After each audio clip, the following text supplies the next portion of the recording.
This week, the leader of the right-wing trucker convoy was arrested while protesting mandates that don't actually exist in Washington, D.C.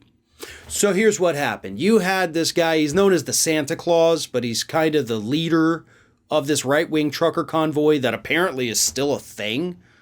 Kind of thought that went the way of the Dodo bird and just kind of went extinct without anybody truly caring about it. But they're back. They came back to the beltway this past weekend through the July 4th holiday, blocking up traffic everywhere. And due to the blocking of the traffic, an arrest warrant was issued for this leader.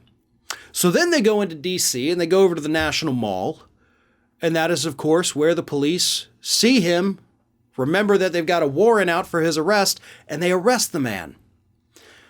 They also impounded his big rig, so he's not going to be able to block any more roads, at least for the immediate future, until he can get that out of impound. That's going to be a little difficult, especially since that was the item used in the crime itself, so he may not get it back.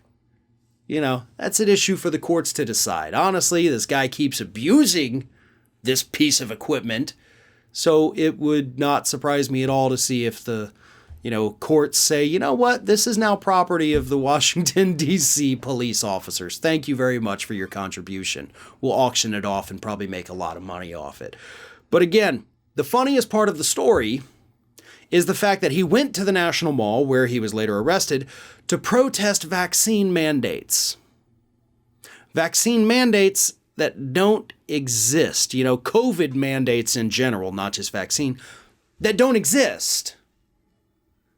This man was protesting fictitious things and got himself arrested for it. That's how stupid these people are, right? That is the level of incompetence that we are apparently dealing with these individuals.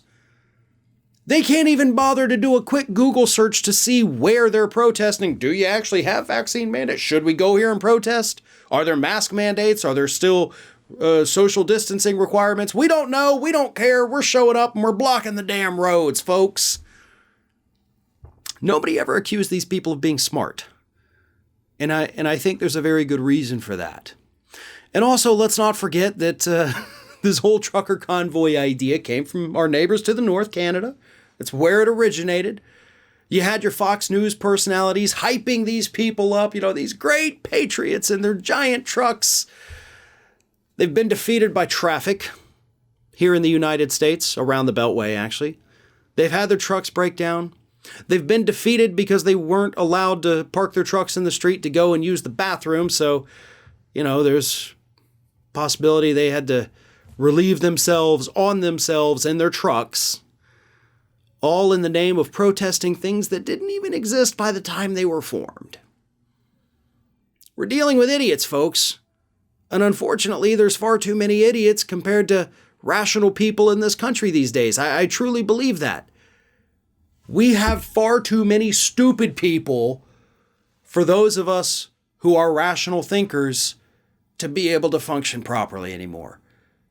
It was a battle, and I think we lost it. I hate to say that. I hate to be that pessimistic. But the idiots won.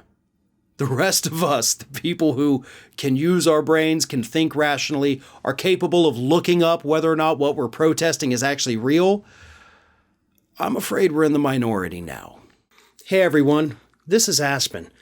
And did you know that for the low cost of $0 per day, you can subscribe to the Fair and Balanced YouTube channel? We also encourage you to like, comment, and share. But again, click that subscribe button and help Aspen not be so grumpy.